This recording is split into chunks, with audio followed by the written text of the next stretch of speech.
safety nets once we have to deal with it. Financing just transitions have to be based on clear principles and criteria, so it can be inclusive, locally owned, comprehensive. The fact that we're talking about a value proposition, that doesn't have to take out the fact that we still need to focus on sustainable livelihood. Adaptation is still a narrative very much present in the discussion, and that thinking about a transition doesn't have to take away the fact that adaptation is mostly needed. For this, we need to rethink finance as we see it. It must be de-risking investment. We need to avoid further debt accumulation where grants are not just feasible. Innovative mechanisms can be put forward, but it cannot only be the only way forward. So in this sense, for private sector, what we need is to give clear signals and de-risking frameworks to attract more finance on the private side.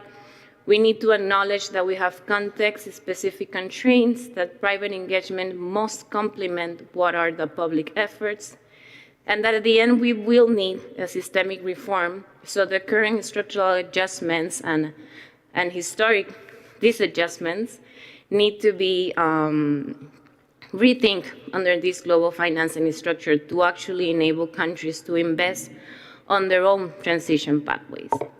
So at conclusion, just to end up, I guess this is an opportunity to collect the experiences that has been successful, to envision the mechanisms that can actually facilitate scaling up what is already there, and to establish the measures that can ensure fairness at the end on this mobilization of finance.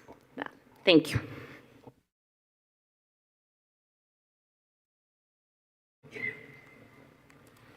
Thank you very much, Anna. It's a very good overview of what you've had in your 3 rooms, so thanks for the great report back.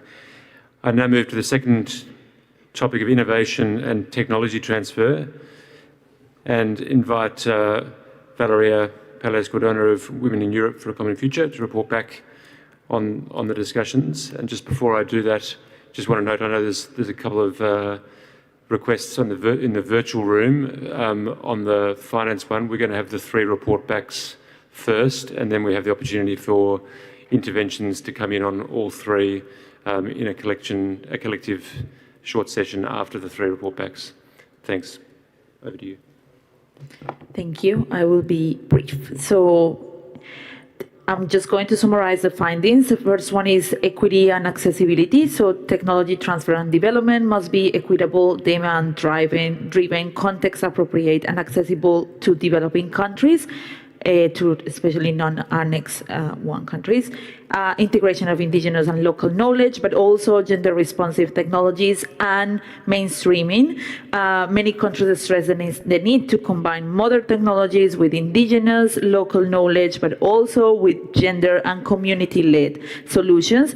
Capacity buildings and skills transfer. Technology transfer and development should go hand in hand with capacity building, training, and education, ensuring local populations are skilled in using and adapting technologies.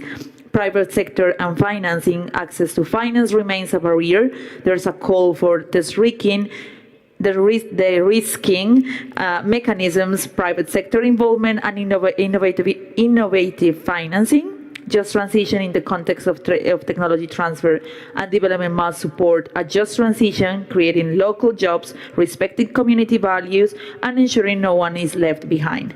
Nature-based solutions and ecosystem-based adaptation, emphasis on using technology transfer to enhance coastal resilience, blue carbon, and ecosystem-based approaches. Local context and governance, recognition of the role of local governments, informal settlements, and the need for data, tools, and governance at the local level. Number of countries mentioned the work of the Technology Executive Committee and the Climate Technology Center and Network, CTCN, highlighting importance of considering the work of the other constituent bodies and creating linkages that will reduce the overlaps and increase coherence between processes. Other number of countries were mentioning that the need of creating or discuss, like the need to create a mechanism that can integrate like the discussions between capacity building, transfer, technology transfer, and development and finance. So yeah, that's my summary. Thank you.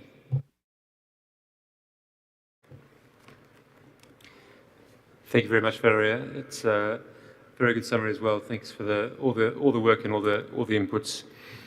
So lastly, I'd now like to give the floor to Miriam Garcia of WRI, who facilitated the discussions on our third topic of capacity building and knowledge sharing. Miriam, the floor is yours. Thanks. Thank you. So thank you for all the participants. We have selected 80 recurring themes to report back in the plenary.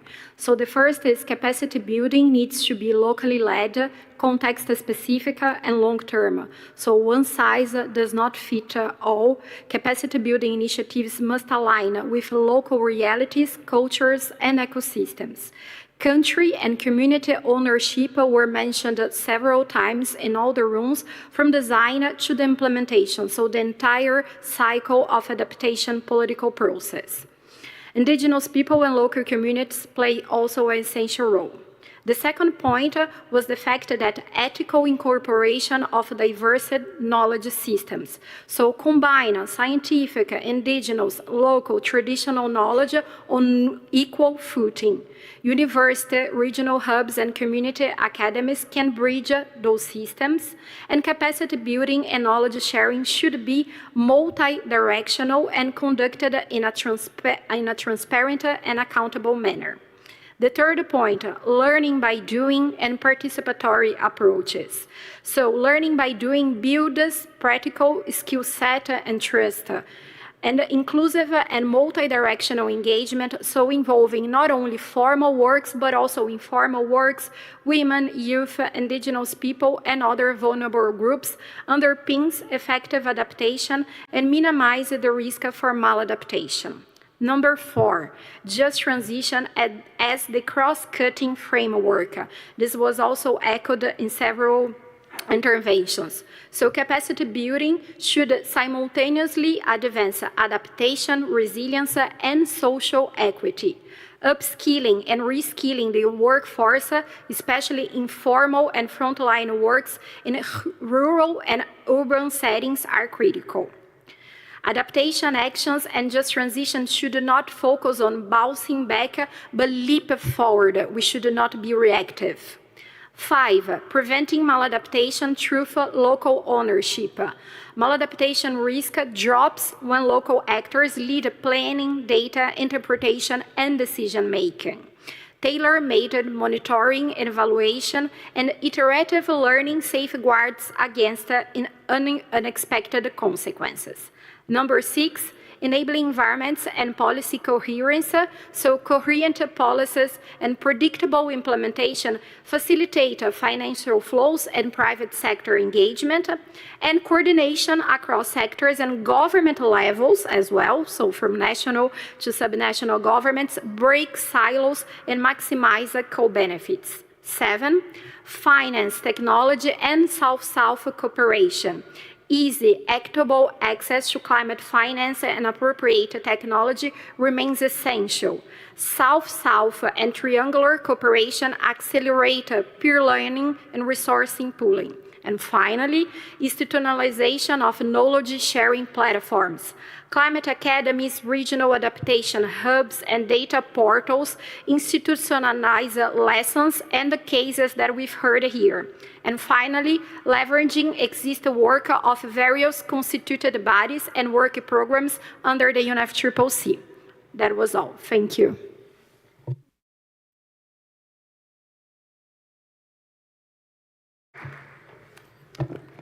Thanks, Miriam, for the comprehensive list, and thanks to all our facilitators for everything they've done this afternoon in working with you all for what sounds and what we've all heard is a series of very, very valuable discussions. Thank you very much. And with that, I'd like to use our last 15 minutes to open the floor for any additional insights from here in person or virtually, reflecting on what you've heard in the report backs and making any other observations you'd like to before we finish. We already have two, I'm going to hear first, two in the virtual room. And so first I'd like to pass over to Saudi Arabia. You have the floor, Saudi Arabia. Thank you, Chair, for giving us the floor. It's 2 a.m. in the morning in my country right now, and I know people are interested in joining the reception, so I'll keep it very brief. There were interesting discussions in the finance sessions. We would like to just reaffirm that financing adaptation in the context of just transitions should perfectly align with countries' climate plans. So just transition financing must flow in harmony with those nationally determined pathways and not be overshadowed by global policies that impose a one-size-fits-all.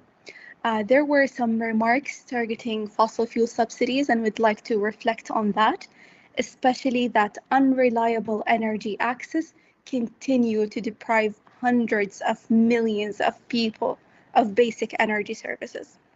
And in this regard, we stress the vital and continuing role of oil and gas in ensuring stable, reliable, affordable energy systems.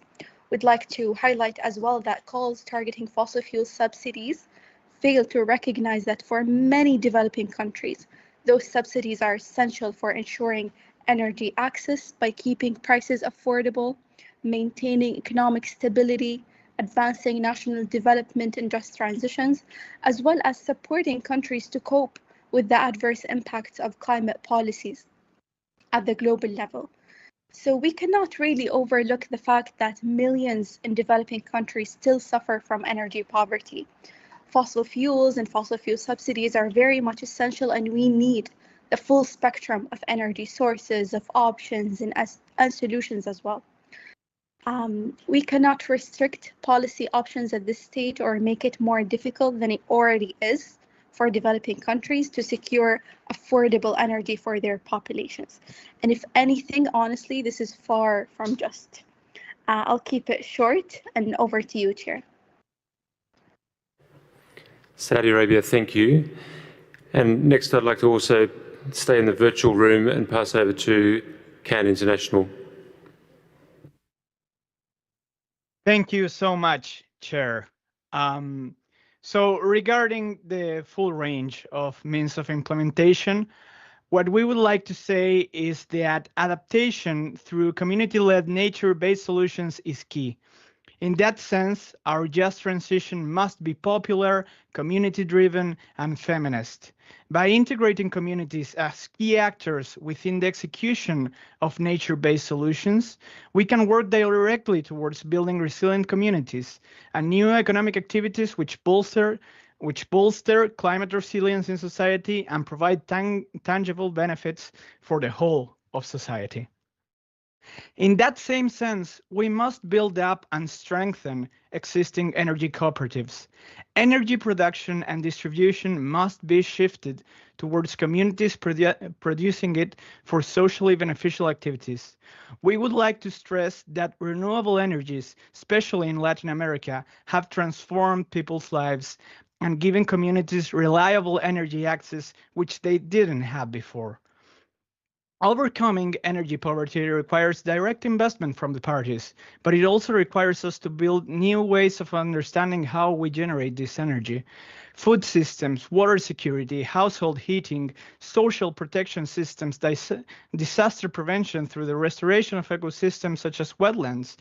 All of these are actions through which the concept of just transition can intersect with adaptation. And there's plenty of it in international commitments. Latin American NDCs and NAPs mention these topics with varying degrees of importance. But there's one thing that's clear. There is will to work on this. But as always, we require means of implementation through co-development of technologies, through capacity building, and through direct, secure, and reliable financing. Because through the prioritization of climate equity and justice, through a just transition that genuinely bolsters social justice, community voices, and implements gender transformative approaches, our countries can develop while leaving greenhouse gas emissions behind, putting a stop to biodiversity loss and restoring our native ecosystems. And yet, most of our countries lack the policy and fiscal space required to make that a reality. That's why I think it's very clear that climate vulnerability is unevenly distributed among countries and segments of the population, which is why we're required to streamline just transition in order to address the root cause of the climate crisis. We hope to see this work program become the seed for a new wave of multilateral solidarity which challenges the current scenario on international economic relations. Thank you, Chair. Thank you, CAN International, and thanks for the additional reflections and views. I'd now like to come back to the room here and take our next intervention, which is the Women and Gender constituency. Thank you.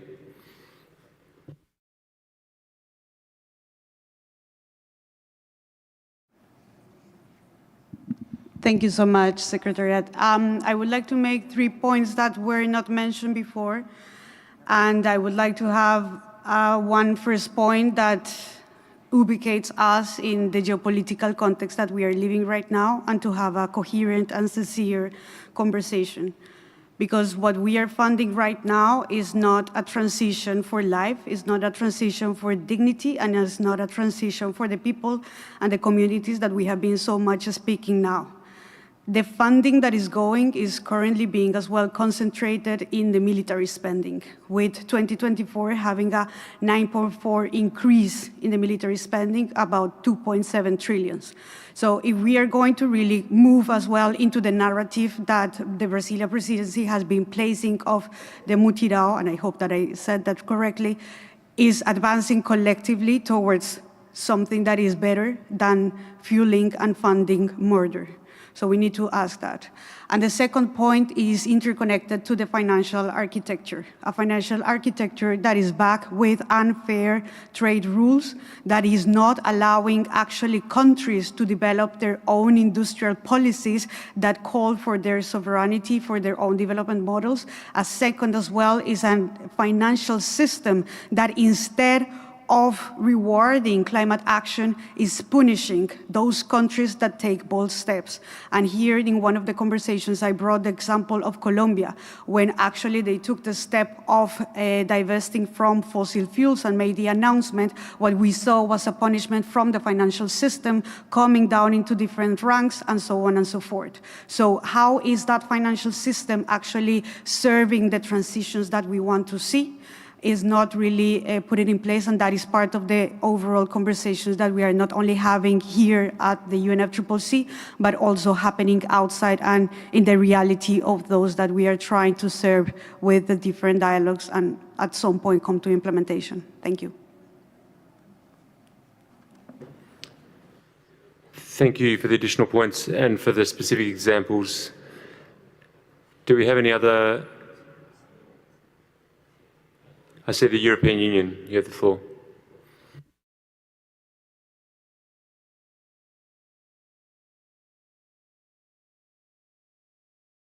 Just a few words. So I'm speaking on the behalf of the EU and its 27 member states. So first, I would like to thank you for the organization of this dialogue. There were some very interesting things coming out of this, but I would like to repeat here and making sure that what we are talking about is still the transition.